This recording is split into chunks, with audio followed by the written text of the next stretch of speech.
In today's video, we're going to talk about how to achieve work-life balance as a small HVAC contractor. And if you stay to the end, I'll even tell you how I'm managing that with two babies under two. So I have a 9-month-old and a 2-year-old right now, but for a long time, they were both under two, right? And I'll get to that part of the story and my experience at the end of this video. But I'd like to start at the dinner table with my father, right?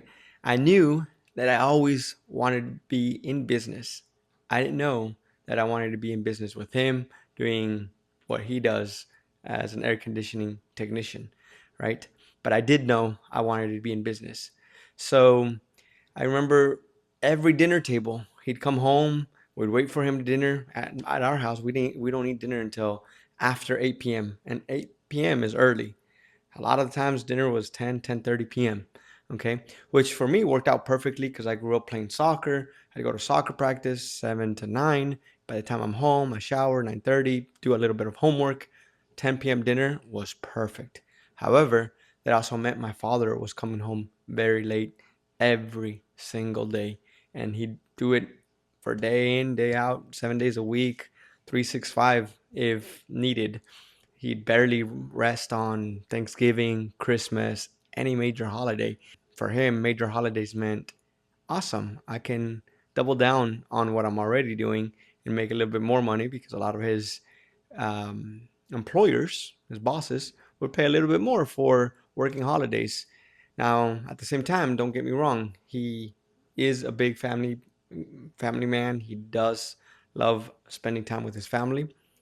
It's just he's from a different generation that working hard is how they show the love. Every dinner, I'd hear it all at the dinner table, from customer concerns to coworkers and technicians to boss, right? And all kinds of problems.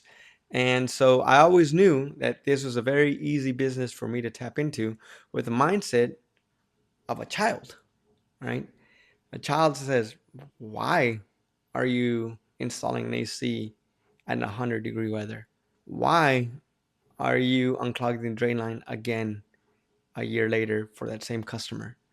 These questions of asking why, it doesn't make sense. And he'd say, well, that's how business is. That's when customers want to replace their AC when it fails, right? And their urgency becomes his urgency, not even his boss's, his urgency, right? And just because he's so responsible as a technician. And that's what made me think of different ideas for him. Why not offer this person that you've unclogged the drain line twice already within a year span and say, really, it's just not draining properly because there's not enough decline on that AC. We're all in the HVAC industry that are watching this video. So if you're not, please leave because I only want the audience of HVAC contractors. And if you are, you can subscribe, right? And so that way I can get very technical and people are not asking questions on what are you talking about? A drain line draining with gravity, right? So back to the story, an air conditioner that's not installed properly, the drain line is keeps clogging up. And so my mind was, why don't we replace that person ACs in the wintertime when it's nice weather in the attic? And his mind was a little bit like, maybe that'll work. You want to call them? Because I was his 15-year-old child that spoke English, and my father's English was not very good looking, right? So he'd made me call some of the customers, and sure enough, the customer's like, yes, I don't want that headache. We had ceiling damage last time. So yeah, let's replace AC. In my father's mind, as a technician, he's like, that's only an 8-year-old AC. That's only a 10-year-old AC. How are they already replacing it? But customers don't want that headache, right? And so those easy sells were from existing customers that trusted him because he first repaired the problem. He first took care of the customer. And him doing a lot of commercial work, not he didn't focus so much on residential. Him doing a lot of commercial work, a lot of restaurants, a lot of your chain restaurants like Logan's, McDonald's, Cheddar's, Cracker Barrel, all those chain restaurants require a maintenance program from their general manager, right? But residentially, most contractors, we have to go out there and offer the maintenance program to a residential customer. My father was able to grow a residential department without even focusing on residential, because the companies he worked for did all this work for commercial restaurants, right?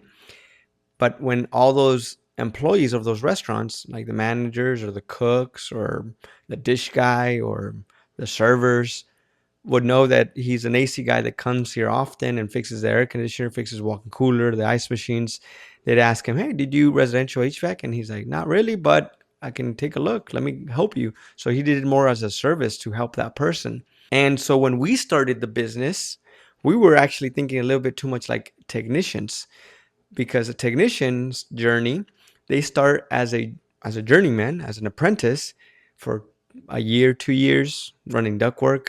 Maybe they run their first service call year 3 or 4, do their first install by themselves or some of their first major diagnostics or difficult jobs by year 5, year 6, and then they go get into commercial and do commercial air conditioning, walk-in coolers, walk-in freezers.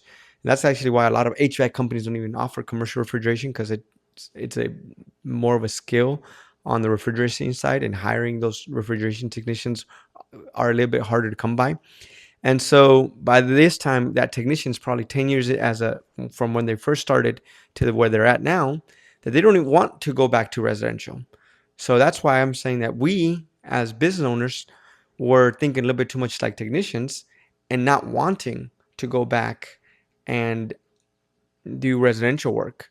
And so I'm getting somewhere with this of how I'm balancing work-life balance, and how we were balancing work-life balance with an HVAC business. And so early on, we focused mainly on commercial work, and we were always offering maintenance contracts, right? Our maintenance program, we can call them contracts, maintenance agreements in commercial world. And thankfully that we grew this residential market, even though we didn't offer them, there's this trust, right? They'd call us for anything and everything. Even if it's water related or electrical, they want to call us, right? Because we have this relationship, especially in a small city of 300,000 people like Corpus Christi, Texas. Then, word of mouth is a lot easier than a bigger city like Houston. So at the beginning, when we first started the business, we were focused more on offering our services to the commercial world, right? Commercial refrigeration, walk-in coolers, walk-in freezers. You get one account and you have 3 or 4 air conditioners, 3 or 4, 20 refrigerators, 2 or 3 walk-in coolers with a freezer, right? Cooler and a freezer, and then an ice machine or 2 ice machines. So you have a lot of business just from one restaurant, just one, let alone if that restaurant has multiple locations. So we focus mainly on commercial at the start. And then that residential department was very organic. And it was not until COVID that we started focusing more on residential department, because the residential side kept us alive, kept us busy, because restaurants were closed for 2 or 3 months. And then when they were reopened, they were only open 50% capacity. They weren't spending a lot of money on major repairs, or they weren't spending a lot of money on replacing the air conditioners, right? So thankfully for our residential department, we were able to stay in business, and we adapted the commercial maintenance program of always servicing or only servicing customers that have a maintenance program with us. We brought that to the residential world, right? And so we knew that if we're going to get into the residential service calls, that we're only going to target customers that are willing to subscribe to us, that want to do maintenance with us, because we know that if we do very good maintenance, they shouldn't have urgency service calls. And there we go. That's how finally I got to the punchline. The trick or the hack is only servicing customers that are in your maintenance program, because that way, if they're in your maintenance program, then I'll drop what I'm doing with my family. I'll drop what I'm doing with my friends, because I want your business. I want to stay in that maintenance program with you because you're loyal to me, right? But at the same time, what we also found is that those customers understand that you have a family. They understand that you've been there many times. And so they're okay. They will wait for you. And so that's how you achieve work life balance is by having maintenance customers on both commercial and residential. So that is the number one trick. So if we know that balancing work and life in HVAC is having a maintenance program, how does that actually work? So now that we know that the trick to work life balance in HVAC is a maintenance program, how does it properly work? Well, I've put together a school community where you can join us and ask questions, collaborate versus competing. You can also drop the questions down in the comments, but I would love to you guys for you guys to join the school community. It's absolutely free to join, and there you have access, direct access to me, but there's more training on this specifically.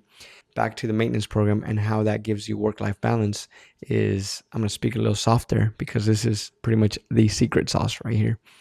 Work life balance is achieved through a maintenance program because you educate your customers. You have better communication with customers that are subscribed to you through the maintenance program, right? You lay out everything that you're going to do during maintenance, right? Every spring, every fall, all the equipment benefits that they're going to have. You're going to reduce repairs. You're going to raise their efficiency, right? And you're going to get rooms to cool that weren't cooling. You're going to do everything you possibly can during your maintenance and even after. You're going to offer them solutions because normally you didn't install that AC. So you're going to offer them solutions to bring their equipment, their AC up to your standards at your company, right? So all the equipment benefits, and then you're going to lay out all their benefits. In our case, 15% discount on all service calls, on parts and labor. So on the total invoice, if they ever have a repair, we discount 15%. You're going to do lower diagnostic fees versus new customers. You can charge them $300 to go out there, but your maintenance customer, you charge them less. You have so many customer benefits that are laid out in our maintenance program right in the middle of the page of all the benefits that matter to them, right? And so through the maintenance program, you're going to try to prevent a service call, an urgency service call from happening, right? So you're doing very, very, very good maintenance. So normally they don't call you on the hottest day of the year, on the coldest day of the year. And you're opening up that room and that capacity of your business or yourself if you're a small business owner and just one man show, you're opening that up for new customers, urgency service calls. But if you're too busy or you're out of the city, out of the country, you're traveling somewhere, you don't have to necessarily service that new customer. It'd be nice if you could, but you don't have to. They're a new customer.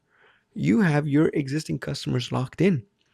Now, it's hard to achieve work life balance. I'm not going to lie to you. Our slogan is at your beck and call. You're going to be there when they need you. And so you have to be there when their AC breaks down. But when you have 100 maintenance customers signed up to in your program, 100 maintenance customers, right? At $30 a month, that's $3,000 you're receiving every single month, right? Don't you think you can just hire a subcontractor that you've trained yourself to go run that one service call to that one loyal customer of yours? Or don't you think that you could be honest with that customer and say, since you're part of our maintenance program, call anybody else on Google and I will cover parts and labor. Just have them send me the invoice, right? Something like that. That way, if you didn't want to do the subcontracting yourself, right? But a lot of times you're gonna find out that they will wait for you. That your maintenance customers will wait for you. Just the other day, our garage door was falling down. Could have been fixed, but we knew it's a 20-year-old door, if not older. It had already been fixed 2 years ago, and my wife had to take off work, waiting for somebody to come in to repair it. So we waited 3 hours for them to come repair it. The guy's like, "No, we don't. You don't need to replace it. We can just fix it." And we knew it was old. We wanted a new door, but he didn't want to sell us a new door. So 2 years ago, he lost out on a sale, and 2 years later, we don't even have that guy's number. Right? We couldn't find the sticker where it used to be by the clicker, and so We called somebody off of Google. He didn't even try to repair it. He's just like, this is a 20-year-old door. Are you looking to replace it? No, can you repair it? I was just testing the guy. And sure enough, he wasn't even dressed to repair it, right? He was dressed to sell us a new door.